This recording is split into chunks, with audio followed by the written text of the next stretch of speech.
work quietly and follow along. At any point, click the pause button to catch up or take a break. Hey, thanks for joining me today. I'm going to be teaching you a little more advanced drawing on how to draw a Rubik's Cube correctly using something called two-point perspective. Okay, two-point perspective is when we are looking and standing at one point and our object is getting smaller from two different types of vanishing points towards things. It's kind of like when you stand at a corner of a street and you got a building, and then you notice that the streets are going in different directions and distances and getting smaller and farther away from you. We're using the Rubik's Cube today to teach us two-point perspective, a simple block, but the great thing about a Rubik's Cube is it's made of squares and you can see clearly your perspective, and you get to add a fun twist how you want your Rubik's Cube to look at the end, whether it's solved or unsolved. For this video, I have a ruler, Sharpie marker, a fine point, and a pencil. I'm going to be putting my example aside, and I also did another one, black and white, so you can see it nice and clearly. And I'll refer to this if we ever need to double check measurements or things like that. We're going to be using just a regular sheet of paper, 11 by 8.5. Okay. The first thing we're going to do is we want to just divide up our paper nice and evenly and get our cube in the center. You don't have to do this step, but it makes your measurements a little bit more straight. Okay, extra paper, move that. First, fold your paper in half this way. Sometimes in art we call this the hamburger style. So it's nice and fat, kind of like a card. Open it up. And then you're going to turn your paper and fold it in half the long way, or we also call this hot dog because it looks like a hot dog bun. Okay, nice and long. Do your very best. It's important you get your corners lined up, and you don't have to give it a super hard crease because when we open this up, these crease lines are just going to be coordinates and like guidelines that help us get our Rubik's Cube in place. Okay. You should have 4 squares about the same size on your paper. First step with our ruler, and I'm going to be starting with a pencil. I'll be using Sharpie later so you can see what lines we're going to keep for our drawing and maybe some that you would like to erase. Okay. With your ruler, your paper is going to be in landscape mode, and your ruler is going to be placed so it's along that center crease, and that way we can measure. Okay. Find the number 3 on your ruler, so 3 inches, and put it so it lines up like this in the center of your paper.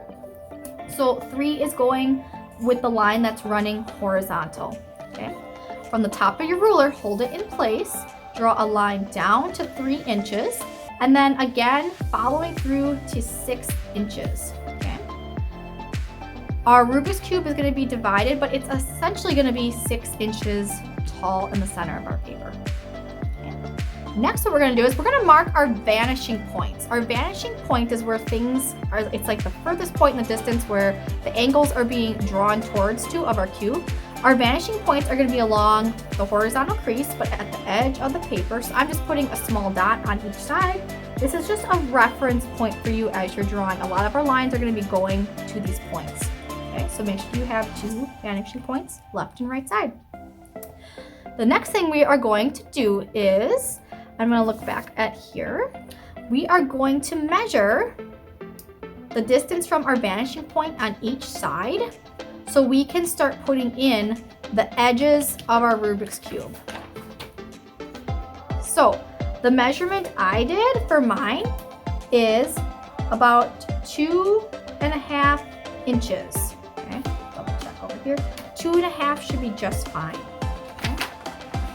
Here's what you're going to do. Line up your ruler along the bottom edge, and I'm going to mark 1, 2, 2.5. This is the half point, the longest point between any set of numbers in an inch. And all you need to do, boys and girls, is make a little mark. That's a reference mark. We're going to do the same on the other side, and I like to do it like this. I just like to measure 2.5, and then I can put my mark on the other side of the ruler. I'm going to just take a moment to pause here so you can get yours drawn in. Awesome. Now the next point is we're going to start by using your vanishing points. Line your ruler up from your vanishing point. I'm starting on the left side. Vanishing point to the top of our 6-inch center line. Okay. and do your very best. Draw a line. Now you're going to want to draw nice and light. Don't apply a lot of pressure to that line. Nice and light, because you might erase some of it, right? So I'm just going to draw lightly, and I apologize if you can't quite see it in the video. For the purpose of the video, I'm going to draw my lines a little harder. Okay. And we're going to do the same on the bottom. Vanishing point to the bottom of your 6-inch center line. Great. Okay. Do the same on the right. Same thing. You got it. Top of the 6-inch to the vanishing point. And you'll see you'll be creating like a diamond shape. Okay. And the bottom. My lines aren't connected perfect. The more perfect you get it, the more precise your cube will be, but we're learning, so don't be too hard on yourselves, everybody. Okay, now it's going to be becoming a little more exciting. We're going to transform our diamond into a cube, okay? But not just any cube, the cube that has the right angle and perspective of what we're drawing, so it actually appears that we are at this level of the cube, that we have our eyes almost down to the surface of the table. That's what I have in mind, a nice tabletop surface, and we're looking directly at it. That's our goal for this project. Next, what you're going to do is, you made these 2 reference points. They're kind of in the middle. If you remember, they were 2.5 from your vanishing point. With these points, what we're going to do is take your ruler, make it nice and vertical, going up and down. Just the ruler, not the paper. Lay it flat on that point, okay? And try to get your ruler straight up and down as possible. These are kind of critical because it's showing the box. What I do is, a little trick, I line up the bottom edge as best as I can.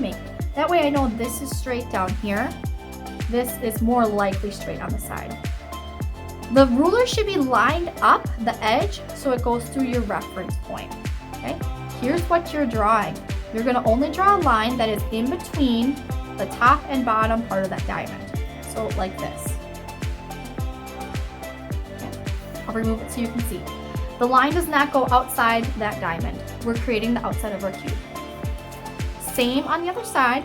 Line it up to that little reference point. Kind of line your ruler up as best you can, straight up and down.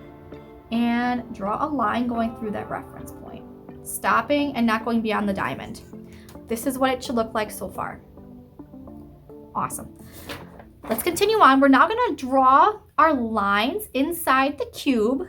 But I want you guys to take another look at this. Do you notice that my cubes are getting smaller, my little squares, as they're towards the vanishing point? That is correct because that is farther away and this is closer up, so it's going to appear more larger to my eye. Now, what you have to do correctly is get the angles to this and your spacing. And if you do that correctly, it's going to look like a golden Rubik's Cube, guaranteed. I'll teach you how to do it. Okay, first we need to know how big to make and divide up this line and where things are going to split, okay? It's not hard. Little simple math here, everybody. Line up your ruler so the top of it is at the top point of that diamond. We have that 6-inch line, remember? We are going to divide up that line so it creates 3 spaces, 3 squares. I have a red, orange, white on this side. We need to make that. So a little bit of math. 6 divided by 3 spaces means that each of my squares at this point is going to be about 2 inches big. Okay, so I'm going to go up from the bottom. 6 minus 2 is 4. 4 minus 2 is 2. And I'm putting small notches, little reference points again to mark that on my drawing. So your 6-inch line should be divided up so you have 1, 2, 3 spaces. Great. Now what you're going to do is connect. We're going to go back to the left side. This first top, like the reference point, it was marked around 2 inches. Take your ruler, line it up, 2-inch mark to the vanishing point on the left. And you're going to only draw a line from this vertical. Actually, you know what, we're going to back it up a bit. I'm going to make it a little easier for you guys. Let's erase these lines right here. Not the vanishing point. Make sure you know where that is. But anything outside part of that diamond, okay, it makes like a triangle here. You don't need these 2 sides anymore. Okay?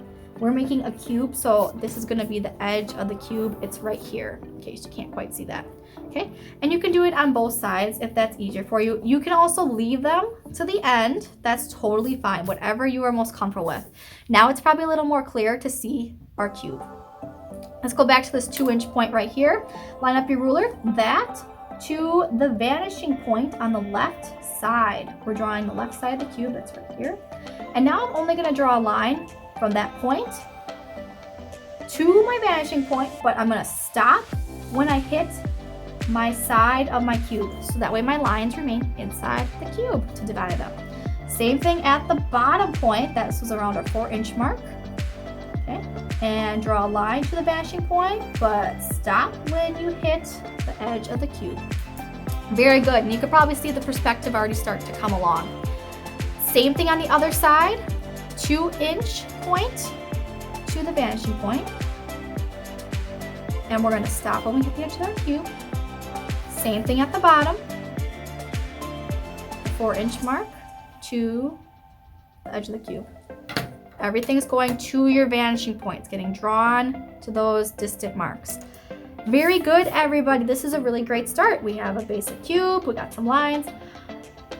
Very important. So vertical lines, when we're working in 2-point perspective, or any perspective really, 1 point, the vertical lines always remain vertical. They never slant, okay? The distance comes when things get smaller and the spaces with the lines. We're now going to add our vertical lines, okay? The only thing you need to know about vertical lines is the spaces. So this right here, it's very small, it gets a little bigger space, and it gets even larger, okay? I'm going to go back to our black and white to reference some of the measurements we'll be taking.